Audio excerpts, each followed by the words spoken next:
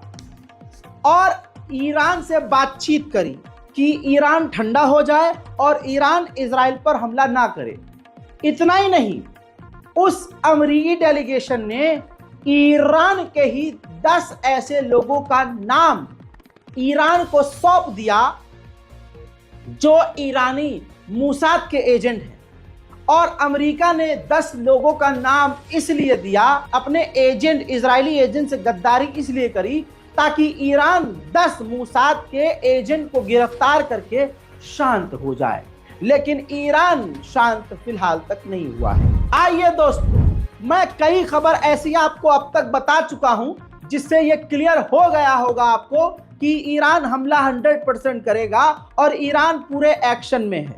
हजरात, अब ईरान ने यह भी क्लियर कर दिया है कि हम हमला जरूर करेंगे, चाहे हमारे हमला करने से जंग बढ़ जाए, चाहे जंग कितनी लंबी हो जाए, चाहे जंग का रिजल्ट कुछ भी हो, हम हमला जरूर करेंगे।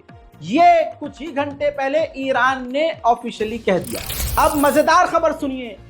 जिन लोगों को लग रहा है कि सिर्फ ईरान गीदड़ भभकी दे रहा है, तो ईरान की गीदड़ भभकी में भी ऐसा असर है कि अमेरिका ने अपनी पूरी ताकत झोंक दी, जर्मनी ने पूरी ताकत झोंक दी, बर्तानिया इजराइल के साथ उतर आया, फ्रांस इजराइल के साथ उतर आया, सब के सब इजराइल के साथ उतर आए। तवज्जो है, ईरान की गीदड़ भभकी में भी इतना दम है कि इजराइल की शिन बेट, जो खतरनाक खुफिया एजेंसी है, वो इजराइल के मिनिस्टर और बड़े बड़े नेताओं के लिए बंकर प्रिपेयर कर रही है, जमीन के नीचे बंकर क्रिएट कर रही है, बंकर बना रही है, ताकि जब ईरान हमला करे तो इन नेताओं की जान बचाई जा सके, बिल में छुपाकर। यह है ईरान की गीदड़ भपकी, गीदड़ भपकी। हाँ, और आप सुनिए, ईरान की सो कॉल्ड गीदड़ भपकी का असर यह है कि ईरान ने अभी हमला नहीं किया, सिर्फ हालात बने हैं। और यह सबूत देख लीजिए, तेल अवीव इजराइल की राजधानी के स्टॉक मार्केट धड़ाम से जमीन पर आ गिरे हैं। मेरे दोस्त, मुझे नहीं पता कि आप लोग ईरान से नफरत क्यों करते हैं, लेकिन अपने दिल से कभी सुकून से सोचिएगा, ये दिमाग से निकाल कर कि वो शिया है या सुन्नी है या देवबंदी है, बरेलवी है। बस ये देखिएगा कि दुनिया के तमाम बड़ी बड़ी ताकतों के खिलाफ वो कमजोर होकर भी खड़ा है। ये जरूर सोचिएगा, ईरान वाहिद पूरी दुनिया में ऐसा मुल्क है जो फिलिस्तीन के लिए खुलकर बोलता है और खुलकर मैदान अमल में उतरता है। ऐसा ईरान में क्या है कि आप और हम यहां बैठकर शिया सुन्नी कर रहे हैं, लेकिन फिलिस्तीन के अहले सुन्नत जितने भी संगठन हैं सब के सब ईरान को सलाम ठोकते हैं। जितने भी फिलिस्तीन फ्री मूवमेंट के लड़ाके हैं सबको हथियार देने वाला वाहिद ईरान है। जरा सुकून से सोचिएगा, बैतुल मुकद्दस की आजादी के लिए सबसे ज्यादा फ्रंट पर आकर बोलने वाला, लड़ने वाला और लड़ाकुओं को हथियार देने वाला कौन है? फिर शायद आप ईरान की इज्जत करें। मिंबर पे बैठे हुए कुछ मुल्लों की बकैतियों से आपकी आज की जिंदगी भी खराब हो रही है। यकीन कीजिए, वो अपनी 2 वक्त की रोटी चलाने के लिए आप और हमारे बीच, यानी 2 लोगों के बीच नफरत फैला रहे हैं।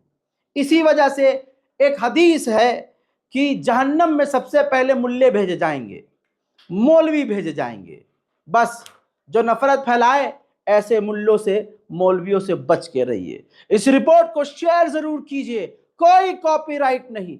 डाउनलोड कीजिए, अपलोड कीजिए, फेसबुक पे अपलोड कीजिए, इंस्टाग्राम पे अपलोड करके मुझको मेंशन कीजिए, टैग कीजिए, फ्री टू यूज। जाइए, आप याद रखेंगे क्या बात कही हमने। रिपोर्ट शेयर कीजिए, अपनी राय कमेंट में लिखिए। जय हिंद।